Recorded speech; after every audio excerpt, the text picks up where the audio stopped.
Assalamualaikum warahmatullahi wabarakatuh. Saya atas nama Mardawiyah dari Prodi Hukum Keluarga Islam Kelompok 8, Fakultas Syariah dan Hukum Islam, Institut Agama Islam Negeri Bone, IAIN Bone. Saya dari kelompok 5, Fikih Jinayah, yang akan membahas tentang percobaan melakukan tindak pidana jarimah. Materi pertama yaitu percobaan melakukan jarimah. Yang kedua, percobaan jarimah menurut fuqaha. Yang ketiga, fase-fase pelaksanaan jarimah. Yang keempat, hukuman percobaan jarimah. Dan yang kelima, sebab tidak selesainya perbuatan. Langsung saja ke pembahasan pertama, yaitu percobaan melakukan jarimah. Percobaan adalah mulai melaksanakan suatu perbuatan dengan maksud melakukan jinayah atau janhah. Tetapi perbuatan tersebut tidak selesai atau berhenti karena ada sebab yang tidak ada sangkut pautnya dengan kehendak pelaku. Percobaan melakukan jarimah tidak dikenakan hukuman had atau qisas, melainkan dengan hukuman taksir, di mana ketentuan sanksinya diserahkan kepada penguasa negara atau hakim untuk menetapkan hukuman-hukuman jarimah tersebut, baik yang dilarang langsung oleh syara atau yang dilarang oleh penguasa negara tersebut. Diserahkan pula pada mereka agar bisa disesuaikan dengan kebutuhan masyarakat. Dalam hukum Islam, kejahatan, jarimah atau jinayah didefinisikan sebagai larangan-larangan hukum yang diberikan Allah, yang pelanggarannya membawa hukuman yang ditentukannya. Larangan hukum berarti melakukan perbuatan yang dilarang atau tidak melakukan suatu perbuatan yang tidak diperintahkan. Dengan demikian, suatu kejahatan adalah perbuatan yang hanya dilarang oleh syariat. Dengan kata lain, melakukan komision atau tidak melakukan omision, atau perbuatan yang membawa kepada hukuman yang ditentukan oleh syariat adalah kejahatan. Definisi kejahatan mengandung arti bahwa tiada suatu perbuatan baik secara aktif komisi maupun secara pasif omisi dihitung sebagai suatu kejahatan atau pelanggaran, kecuali hukum yang khusus untuk perbuatan atau tidak berbuat itu telah ditentukan dalam syariat. Jika komisi atau omisi yang ditentukan, maka perbuatan itu tidak dapat dianggap sebagai suatu kejahatan. Para ahli hukum Islam sering menggunakan istilah jinayati untuk kejahatan. Jinayat adalah suatu kata dalam bahasa Arab yang berarti setiap kelakuan buruk yang dilakukan oleh seseorang. Kata ini berbentuk infinitif yang digunakan sebagai kata benda dan berasal dari idiom yang berarti seorang telah melakukan perbuatan jahat pada orang lain. Kata jinayat sering digunakan dalam arti ini, tetapi dalam istilah hukum berkonotasi suatu perbuatan buruk yang dilarang oleh hukum. Para ahli hukum menerapkannya pada setiap perbuatan yang dinyatakan melawan hukum oleh syariat, baik dilakukan terhadap hidup dan hak milik seseorang atau terhadap hal lainnya.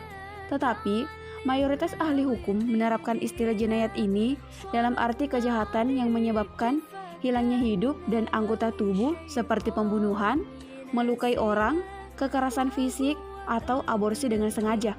Ahli-ahli hukum lain keberatan jika istilah ini dipakai untuk kejahatan yang dihukum dengan hudud atau qisas. Perbuatan-perbuatan yang dinyatakan sebagai kejahatan adalah perbuatan aktif atau pasif yang dapat merusak atau mengganggu terwujudnya ketertiban sosial, keyakinan, kehidupan individu, hak milik kehormatan, dan ide-ide yang diterima. Hukuman ditentukan bagi suatu kejahatan sehingga orang akan menahan diri dari melakukan hal itu. Karena dengan semata-mata melarang atau memerintahkan tidak menjamin akan ditaati. Tanpa sanksi, suatu perintah atau larangan tidak punya konsekuensi apa-apa. Dengan hukuman, perintah atau larangan itu akan diperhitungkan dan memiliki arti. Hukuman-hukuman diberikan status legal untuk kepentingan publik. Syariat menentukan hukuman lebih banyak sebagai sarana untuk mencapai kebaikan kolektif dan menjaganya. Syariat Islam menetapkan perbuatan tertentu sebagai kejahatan dan mengancamnya dengan hukuman tertentu dengan maksud melindungi kepentingan kolektif dan sistem yang di atasnya berdiri bangunan besar masyarakat. Selain itu juga dimaksudkan agar masyarakat dapat menyelamatkan nilai-nilai moral dan kehidupan yang harmoni. Kejahatan atau ketidaktaatan seseorang atau seluruh umat manusia tidak menimbulkan bahaya apapun bagi Tuhan yang Maha Kuasa, yang telah meletakkan ketentuan-ketentuan syariat bagi manusia agar hidup dengannya. Selanjutnya pembahasan kedua yaitu percobaan jarimah menurut fuqaha. Teori tentang jarimah, percobaan, tidak kita dapati di kalangan fuqaha. Bahkan istilah percobaan dengan pengertian teknis yuridis juga tidak dikenal oleh mereka. Apa yang dibicarakan oleh mereka ialah pemisahan antara jarimah yang telah selesai dengan jarimah yang belum selesai. Hal ini tidak berarti bahwa mereka tidak membicarakan isi teori tentang percobaan, sebagaimana yang akan terlihat nanti. Tidak adanya perhatian secara khusus terhadap jarimah percobaan disebabkan karena dua hal, yaitu 1. Percobaan melakukan jarimah tidak dikenakan hukum had atau qisas, melainkan dengan hukuman ta'zir. Bagaimanapun juga kasus jarimah itu.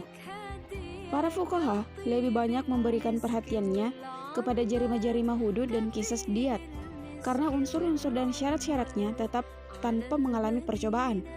Dan hukumnya juga sudah ditentukan jumlahnya dan tidak boleh dikurangi atau dilebihkan. Akan tetapi, untuk jarimah-jarimah takzir, dengan mengecualikan jarimah-jarimah takzir seperti memaki-maki atau menista orang atau mengkhianati titipan, maka sebagian besarnya diserahkan kepada penguasa negara untuk menentukan macam-macamnya jarimah-jarimah itu. Untuk menetapkan hukuman-hukuman jarimah tersebut, baik yang dilarang dengan langsung oleh syara atau yang dilarang oleh penguasa negara tersebut, diserahkan pula kepada mereka agar bisa disesuaikan dengan kebutuhan masyarakat. Sesudah itu, hakim diberi wewenang luas dalam menjatuhkan hukuman, di mana ia bisa bergerak antara batas tertinggi dengan batas terendah. Kebanyakan jarimah takzir bisa mengalami perubahan antara dihukum, dari masa ke masa dan dari tempat ke tempat lain. Dan unsur-unsurnya juga dapat berganti-ganti sesuai dengan pergantian pandangan penguasa-penguasa negara. Oleh karena itu, di kalangan fuqaha tidak ada perhatian khusus terhadap jarimah-jarimah takzir, dan kelanjutannya ialah tidak adanya pembicaraan secara tersendiri terhadap percobaan melakukan jarimah, karena percobaan ini termasuk jarimah takzir. Pembahasan yang ketiga yaitu fase-fase pelaksanaan jarimah. Yang pertama, fase pemikiran dan perencanaan. Memikirkan dan merencanakan sesuatu jarimah tidak dianggap maksiat yang dijatuhi hukuman. Karena menurut aturan dalam syariat Islam, seseorang tidak dapat dituntut atau disalahkan karena ada niat yang tersimpan dalam dirinya. Aturan tersebut sudah terdapat dalam syariat Islam sejak mula-mula diturunkan tanpa mengenal pengecualian. Akan tetapi, pada hukum positif, aturan tersebut baru dikenal pada akhir abad ke-18 Masehi, yaitu sesudah revolusi Prancis. Sebelum masa itu, niatan dan pemikiran bisa dihukum kalau dapat dibuktikan. Pada hukum positif, terhadap aturan juga ada pengecualiannya. Yang kedua, fase persiapan, yaitu menyiapkan alat-alat yang dipakai untuk melaksanakan jarimah, seperti membeli senjata untuk membunuh orang lain atau membuat kunci palsu untuk mencuri. Fase persiapan juga tidak dianggap maksiat yang dapat dihukum, kecuali apabila perbuatan persiapan itu sendiri dipandang sebagai maksiat, seperti hendak mencuri milik seseorang dengan jalan membiusnya. Dalam contoh ini, membeli alat bius atau membius orang lain itu sendiri dianggap maksiat yang dihukum, tanpa memerlukan selesainya tujuan yang hendak dituju, yaitu mencuri. Alasan untuk tidak memasukkan fase persiapan sebagai jarimah ialah bahwa perbuatan seseorang yang bisa dihukum harus berupa perbuatan maksiat, dan maksiat baru terwujud apabila berisi pelanggaran terhadap hak Tuhan dan hak manusia. Sedangkan pada penyiapan alat-alat jarimah pada galibnya tidak berisi suatu kerugian, maka anggapan ini masih bisa ditawilkan, artinya bisa diragukan. Sedang menurut syariat, seseorang tidak bisa diambil tindakan terhadapnya kecuali apabila didasarkan pada keyakinan, sehingga peristiwa dianggap sesuatu yang syubhat dan pelakunya hanya dikenakan hukum ta'zir. Yang ketiga, fase pelaksanaan. Pada fase inilah perbuatan si pembuat dianggap sebagai jarimah. Untuk dapat dihukum, tidak menjadi persoalan apakah perbuatan tersebut merupakan permulaan pelaksanaan unsur material jarimah atau tidak, melainkan cukup dihukum apabila perbuatan itu berupa maksiat. yaitu yang berupa pelanggaran atas hak masyarakat dan hak perseorangan. Dan dimaksudkan juga untuk melaksanakan unsur material, meskipun antara perbuatan tersebut dengan unsur material masih terdapat beberapa langkah lagi. Pada pencurian misalnya, melobangi tembok, membongkar pintu, dan sebagainya dianggap sebagai maksiat yang dijatuhi hukuman ta'zir. Dan selanjutnya dianggap pula percobaan pencurian. Meskipun untuk terwujudnya perbuatan pencurian masih terdapat perbuatan-perbuatan lain lagi, seperti masuk rumah, mengambil barang dari lemari, dan membawanya keluar dan sebagainya. Jadi, ukuran perbuatan dalam percobaan yang bisa dihukum ialah apabila perbuatan tersebut berupa maksiat. Dalam hal ini, niatan dan tujuan pembuat sangat penting, artinya untuk menentukan apakah perbuatan ini maksiat atau tidak. Pembahasan yang keempat, hukuman percobaan jarimah. Klasifikasi yang paling penting dan paling banyak dibahas para ahli hukum Islam yaitu hudud, qisas, dan ta'zir. Yang pertama, hudud. Kejahatan hudud adalah kejahatan yang paling serius dan berat dalam hukum pidana Islam. Ia adalah kejahatan terhadap kepentingan publik, tetapi ini tidak berarti bahwa kejahatan hudud tidak mempengaruhi kepentingan pribadi sama sekali, namun terutama sekali berkaitan dengan apa yang disebut hak Allah. Dengan demikian, kejahatan dalam kategori ini dapat didefinisikan sebagai kejahatan yang diancam dengan hukuman had, yaitu hukuman yang ditentukan sebagai hak Allah. Dalam definisi ini, hukuman yang ditentukan berarti bahwa baik kuantitas maupun kualitasnya ditentukan dan ia tidak mengenal tingkatan. Menurut Muhammad ibnu Ibrahim ibnu Jubair, yang tergolong kejahatan hudud ada 7 kejahatan, yaitu riddah, murtad, al-baghi, pemberontakan, zina, kadzaf, tuduhan palsu zina, syarikah, pencurian, hirabah, perampokan, dan meminum khamar. Kedua, qisas. Qisas jatuh pada posisi di tengah antara kejahatan hudud dan ta'zir. Kejahatan-kejahatan dalam kategori qisas ini kurang serius dibanding yang pertama, hudud, namun lebih berat daripada yang berikutnya, ta'zir. Sasaran dari kejahatan ini adalah integritas tubuh manusia, sengaja atau tidak sengaja. Ia terdiri daripada yang dikenal dalam hukum pidana modern sebagai kejahatan terhadap manusia. Jadi, pembunuhan dengan sengaja, pembunuhan menyerupai sengaja, pembunuhan karena kealpaan, penganiayaan, menimbulkan luka atau sakit karena kelalaian, masuk dalam kategori tindak pidana qisas ini. Yang ketiga, ta'zir. Landasan dan penentuan hukumannya didasarkan pada ijma, konsensus, berkaitan dengan hak negara muslim untuk melakukan kriminalisasi dan menghukum semua perbuatan yang tidak pantas, yang menyebabkan kerugian atau kerusakan fisik, sosial, politik, finansial, atau moral bagi individu atau masyarakat secara keseluruhan. Menurut aturan syariat Islam, untuk jarima-jarima hudud dan qisas, jarima-jarima yang selesai tidak boleh dipersamakan dengan jarima-jarima yang tidak selesai atau percobaan. Aturan tersebut berdasarkan hadis Nabi SAW, siapa yang mencapai hukuman had bukan pada jarima hudud yang lengkap, maka dia termasuk orang yang menyeleweng. Aturan tersebut berlaku untuk jarima-jarima hudud dan qisas termasuk juga hudud karena hukuman tersebut sudah ditentukan pada jumlahnya. Sudah barang tentu perbedaan antara percobaan melakukan jarima dengan jarima itu sendiri masih jauh. Dan oleh karena itu, sudah sepantasnya kalau pembuat dijatuhi hukuman sesuai dengan besarnya perbuatan. Apabila mempersamakan hukuman antara percobaan jarima dengan jarima yang selesai, akan mendorong pembuat sesuatu jarima untuk menyelesaikannya sekali. Sebab ia akan merasa bahwa dirinya sudah berhak akan hukuman lengkap dengan memulainya perbuatan. Oleh karena itu, ia tidak perlu mengurungkan perbuatannya itu atau percobaannya.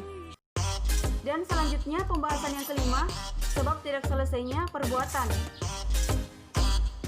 Suatu perbuatan jarimah tidak selesai dilakukan oleh pembuat disebabkan karena salah satu dari dua hal sebagai berikut. Yang pertama, ada kalanya terpaksa, misalnya tertangkap.